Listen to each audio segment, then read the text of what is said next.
dan akan saya sebutkan faktor utama di terakhir kali. Jadi simak terus video ini, jangan skip karena faktor yang terakhir ini sangat penting menurut saya.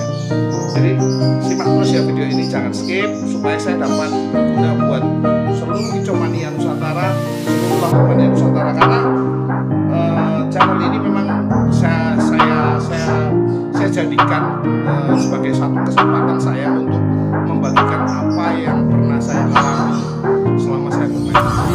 Hari sendiri itu lebih cenderung suka sama bahan itu yang seker banget atau yang biasa-biasa saja.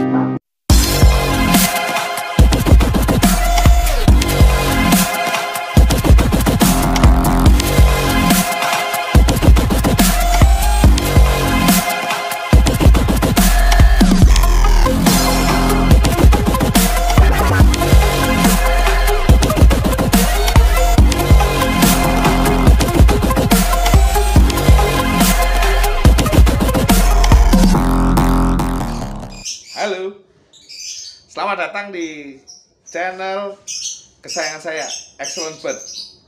Jadi hari ini hampir sama dengan pembahasan kemarin. Mungkin dari kalau dibilang lawan katanya kemarin, kenapa sih labet tidur kalau kemarin kan? Kalau hari ini kita akan bahas kenapa sih labet itu over emosi, ngepak sayap, ngering kayak gitu kan.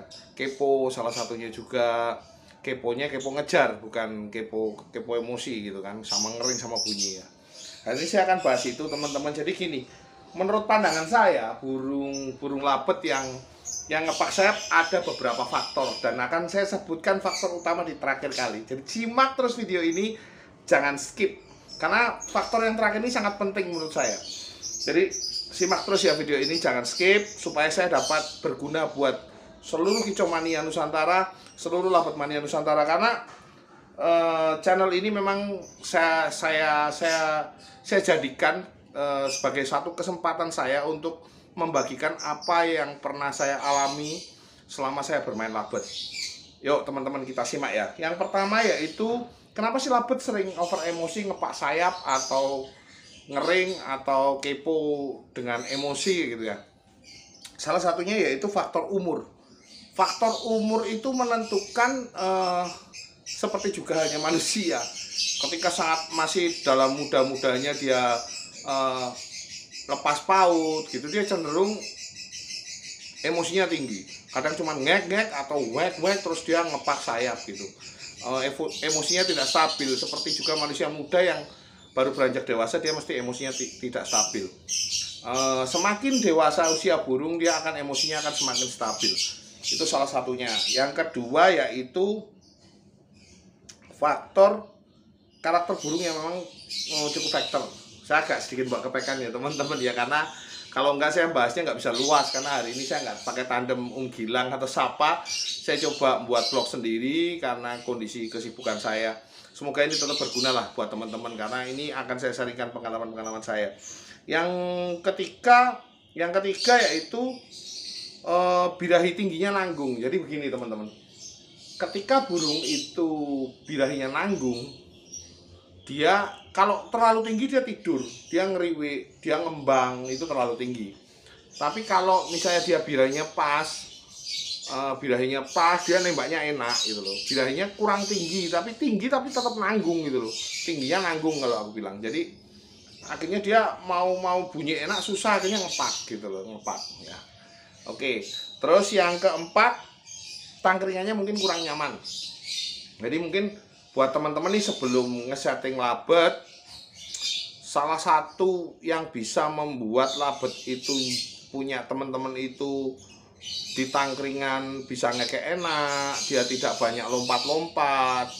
Tes dulu tangkringan apa yang labet ini paling nyaman. Jadi teman-teman harus benar-benar cari itu tangkringan apa yang membuat. Kalau plastik gimana, kalau kayu gimana, kayu ulir gimana lah, itu bisa dicari. Nanti teman-teman cari deh di labet teman-teman yang paling enak nyaman kok. Kalau dia ngekek kok nyamannya kayak pangkringan ini ya, dia jarang bergerak terlalu.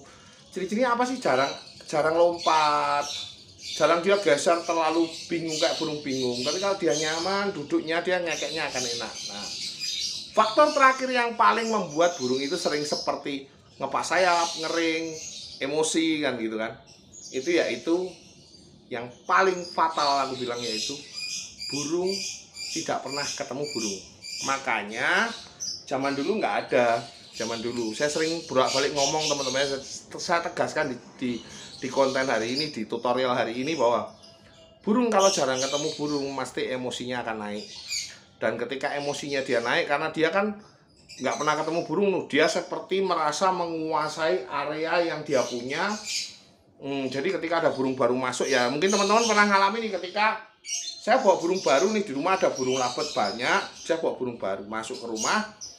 Ketika saya bawa burung baru masuk ke rumah, yang di rumah bisa teriak semua, bisa nguak.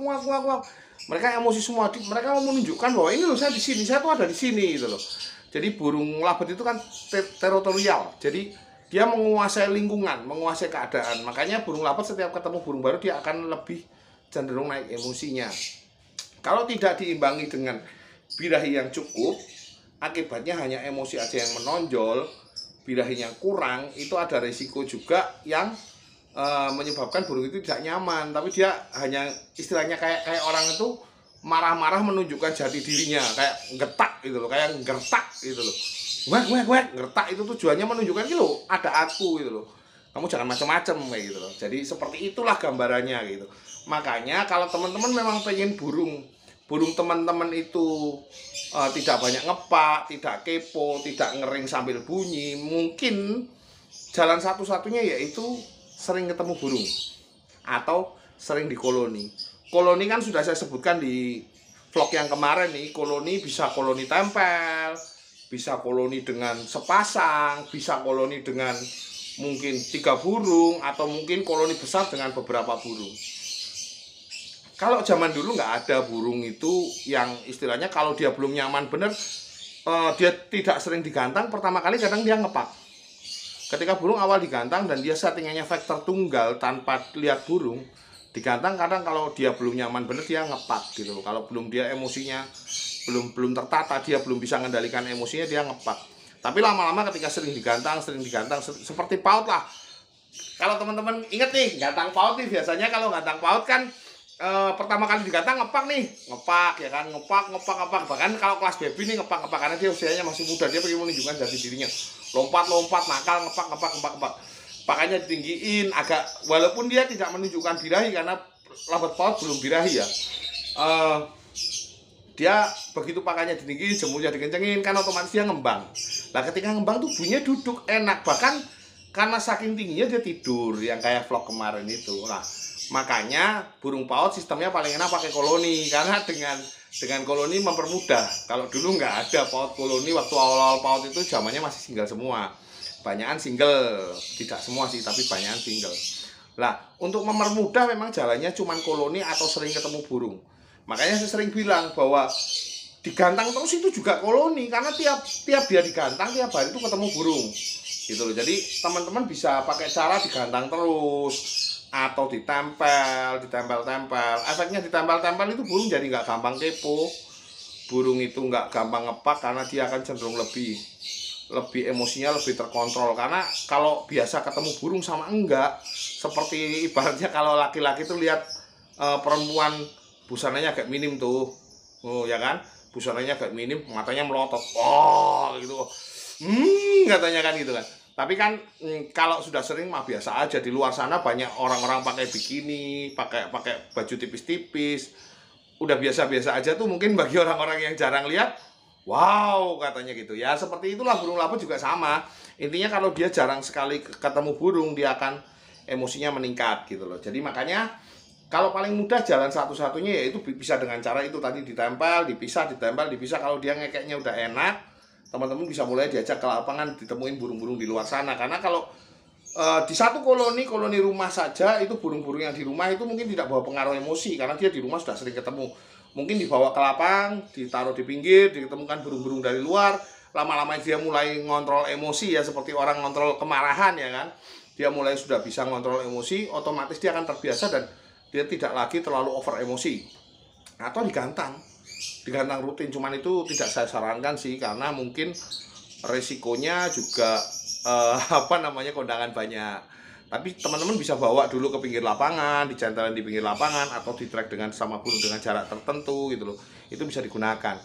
Jadi tidak harus dengan cara-cara seperti itu, istilahnya digantang terus, kita ngeluarin uang banyak. Tapi bisa kok ketika kita dibawa jalan-jalan kok udah enak digantang, biasanya kadang suka nembak walaupun beberapa kali belum terlalu nyaman dia akan digantangan.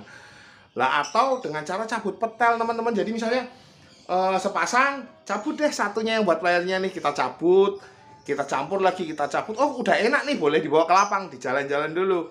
Setelah jalan-jalan udah enak, bisa digantang kayak gitu. Atau mungkin di koloni besar juga sama prinsipnya, cabut kok udah enak, kok rasanya dilaras lah istilahnya. Kalau sekarang itu dilaras kok udah enak. Banyak kejadian burung-burung bagus itu nggak sengaja karena mungkin dia dipisah dari pasangannya, dilaras dari koloni. Akhirnya dia, oh burungnya enak deh, wah ini waktunya digantang. Dan ketika digantang pertama, kedua, ketiga, dia memang belum mapan, mungkin baru ngekek satu kali, dua kali, tiga kali, mungkin kan belum bisa ngedur, belum bisa nyaman ya. Itu hal wajar. Burung ngepak itu hal wajar. Bahkan burung konslet pun awalnya vektor dan ngepak. Burung paut pun awalnya vektor dan ngepak. Burung betina pun awalnya vektor dan ngepak. Cuman yang paling sulit diantara jantan, betina, apa paut yang paling sulit itu burung jantan. Kalau menurut saya, burung jantan itu untuk pede, untuk ngilangin emosinya itu paling susah. Burung betina di track mungkin bisa aja langsung fight dia kan, dia sudah bisa lebih ngontrol fighternya, istilahnya emosinya, daripada burung jantan. Burung jantan cenderung ngepak. Coba bedain deh, dicoba aja. Jadi jangan hanya kata-kata saya, tapi ini bicara pengalaman yang sudah saya alami, bahwa burung jantan, untuk membunyikan burung jantan, lihat burung itu sangat susah. Beda sama burung betina. Demikian juga burung betina sama paut itu lebih mudah paut. Apalagi paut-paut yang sudah sering banget dipisah, ditemuin burung, dia akan lebih mudah. Jadi teman-teman yang punya paut juga bisa dengan cara, misalnya nih, kita punya satu koloni burung banyak, untuk membuat dia tidak over emosi atau kepo atau bagaimana, dari koloni cabut satu, dideketin aja jarak setengah meter atau 1 meter, ditaruh di kandangnya di dekat situ, kandang bulatnya nih, koloni pautnya di depannya. Kalau dia memang sudah nggak kepo, sudah nggak nguak-nguak terlalu over, artinya dia siap, bisa diajak jalan-jalan.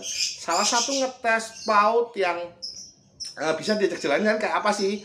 Kalau ini ombyokan paut, kita mau milih nih paut-paut mana yang bisa diajak jalan-jalan. Walaupun kalau ngomongin durasi butuh proses dong. Nggak semua paut berawal dari durasi yang langsung panjang, nggak bisa. Kalau mungkin di koloni sering ngajak panjang-panjang, it's okay. Tapi belum tentu ketika dicabut juga ngajak panjang-panjang. Oke, segitu dulu teman-teman, sahabat excellent, sahabat mania. Semoga yang saya sharingkan ini berguna buat teman-teman. Saya hanya berharap teman-teman jangan patah semangat, harus terus semangat. Segitu dulu. Salam minor, masuk akal.